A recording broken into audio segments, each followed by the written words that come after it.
ایران نے اسرائیل کا ہیرون ڈرون مار گرایا۔ ایرانی سرکاری ٹی وی کے مطابق اسرائیلی ہیرون ڈرون خرم آباد صوبہ لرستان گرایا گیا۔ ایرانی حکام کے مطابق حالیہ دنوں میں اسرائیل کے 16 ڈرونز کو فضائی حدود میں مار گرایا گیا۔ ایران پر حملوں کی بڑکیں مارنے والے خود ڈر کر باہر نکلے۔ ایرانی میزائلوں کے حملے کے سائرن بجتے ہی اسرائیلی صحافیوں نے دوڑ لگا دی۔ ڈرپوک صہیونی پروگرام ادھورا چھوڑ کر فرار۔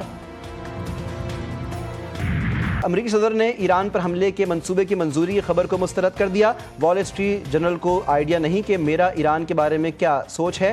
ڈونلڈ ٹرمپ کا سوشل میڈیا پر پیغام، جریدے سے دعویٰ کیا کہ امریکی صدر نے ایران پر حملے کی منظوری دے دی ہے۔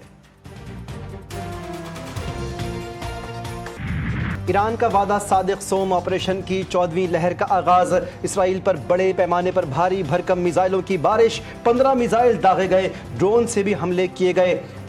ڈرون سے بھی حملوں کے بعد شمالی مقبوضہ فلسطین کے مختلف علاقوں طبریہ اور حیفا تک سائرن بجنے لگے۔ اسرائیلی شہریوں پر خوف طاری۔ تازہ کارروائیوں میں اسرائیل کے ہم عسکری اور انٹیلیجنس اہداف کو نشانہ بنایا گیا۔ تل ابیب میں اسرائیلی اسٹاک ایکسچینج کی عمارت ملیہ میٹ، 137 افراد زخمی۔ اسرائیل کے سابق وزیر کے گھر پر بمباری۔ اسرائیلی میڈیا حملوں کو چھپانے لگا۔ پولیس نے الجزیرہ کے کیمرہ مین کو بھی گرفتار کر لیا۔ اسرائیل کی ایران کے خلاف جنگ میں دفاعی صلاحیتیں کمزور پڑنے لگیں۔ صہیونی حکومت دعووں کے برعکس ایران حملے روکنے میں ناکام۔ اسرائیل کا امریکہ کو مدد کے لیے پکارنا کمزوری کی علامت ہے۔ ایرانی سپریم لیڈر آیت اللہ خامنہئی کا ایکس پر پیغام لکھا، اسرائیل کو بھرپور طاقت کے ساتھ جواب دیتے رہیں گے۔ اگر دشمن کو یہ احساس ہو آپ ان سے ڈرتے ہیں تو وہ آپ کو نہیں چھوڑیں گے۔ دشمن سے وہی سلوک جاری رکھیں جو آج تک کیا ہے۔ امریکی صدر سے روز بات ہوتی ہے، زبردست تعاون جاری ہے۔ ٹرمپ کو سب معلوم ہے، ان کے فیصلے کے آگے کوئی کھڑا نہیں ہو سکتا۔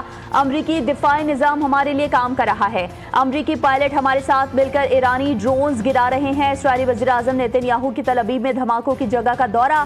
اسی دوران ایران کے میزائل حملے سے تباہ ہونے والی عمارت نیتن یاہو کے سامنے ملبے کا ڈھیر بن گئی۔ ایران نے اسرائیلی شہریوں کو دیمونا سے انخلا کی وارننگ دے دی۔ ایرانی حکام نے کہا کہ یہ اقدام ممکنہ جوابی کارروائی کے پیش نظر اٹھایا گیا ہے۔ اگر اسرائیلی جارحیت جاری رہی تو بھرپور رد عمل دیا جائے گا۔ دیمونا وہ مقام ہے جہاں اسرائیل کی حساس جوہری تنصیبات واقع ہیں۔ اسرائیل کے ایران پر وحشیانہ حملے، ایران کے عراق ہیوی واٹر نیوکلیئر ری ایکٹر کو نشانہ بنایا گیا۔ تہران میں ریڈ کریسنٹ کے مرکز کے قریب فضائی حملہ، شدید دھماکے کی آوازیں سنی گئی۔ حملوں میں شہادتیں 272 تک جا پہنچی۔ ایران کی اعلیٰ قیادت کو نشانہ بنایا گیا تو ایران اسرائیل جنگ تمام مشرق وسطیٰ میں پھیل جائے گی۔ عراق کے اہم مذہبی رہنما آیت اللہ سید علی سیستانی نے امریکہ اور اسرائیل کو خبردار کر دیا، کہا ایران کی اعلیٰ قیادت کے خلاف اس طرح کا کوئی بھی اقدام جنگ میں مزید شدت لے آئے گا۔ امریکہ ایران اور اسرائیل کے درمیان فوجی مداخلت سے باز رہے۔ روس نے امریکہ اور اسرائیل کو خبردار کر دیا۔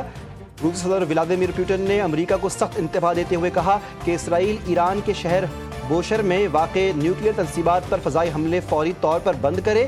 نیوکلیئر تنصیبات پر روسی ماہرین ایران کے ایٹمی توانائی کے منصوبوں پر کام کر رہے ہیں۔ روس اور چینی صدور کے درمیان ٹیلی فونک رابطہ، ایران پر اسرائیل کے حملوں کی مذمت، خطے کی کشیدہ صورتحال میں کمی پر اتفاق، کہا اسرائیلی اقدامات اقوام متحدہ کے چارٹر کی خلاف ورزی ہیں۔ ایران کے جوہری پروگرام سے متعلق مسائل کا فوجی حل نہیں۔ برطانوی وزیر اعظم سر کیئر سٹارمر کا امیر قطر تمیم بن حمد ال ثانی سے ٹیلی فونک رابطہ ہوا۔ مشرق وسطیٰ کی صورتحال پر تبادلہ خیال، دونوں رہنماؤں کا کشیدگی میں کمی اور سفارتکاری کی ضرورت پر زور۔ ایران اسرائیل کشیدگی کم کرنے کے لیے سفارتی کوششیں، یورپی وزرائے خارجہ ایران سے کل جوہری مذاکرات کریں گے۔ غیر ملکی میڈیا کے مطابق جرمنی، فرانس اور برطانیہ کے وزرائے خارجہ ایرانی ہم منصب سے ملاقات کریں گے۔ مذاکرات جنیوا میں جرمن قونصل خانے میں ہوں گے۔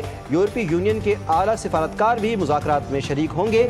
اسرائیل ایران جنگ پر اقوام متحدہ کی سلامتی کونسل کا اجلاس جمعے کو ہوگا۔ پاکستان کی ایران پر اسرائیلی بلا جواز اور غیر قانونی حملے کی شدید مذمت۔ ترجمان دفتر خارجہ نے کہا کہ اسرائیلی جارحیت اقوام متحدہ کے چارٹر اور عالمی قوانین کی خلاف ورزی ہے۔ ایران کو اقوام متحدہ کے آرٹیکل 51 کے دفاع کا مکمل حق حاصل ہے۔ عالمی برادری کو اسرائیل کے خلاف کارروائی کرنی چاہیے۔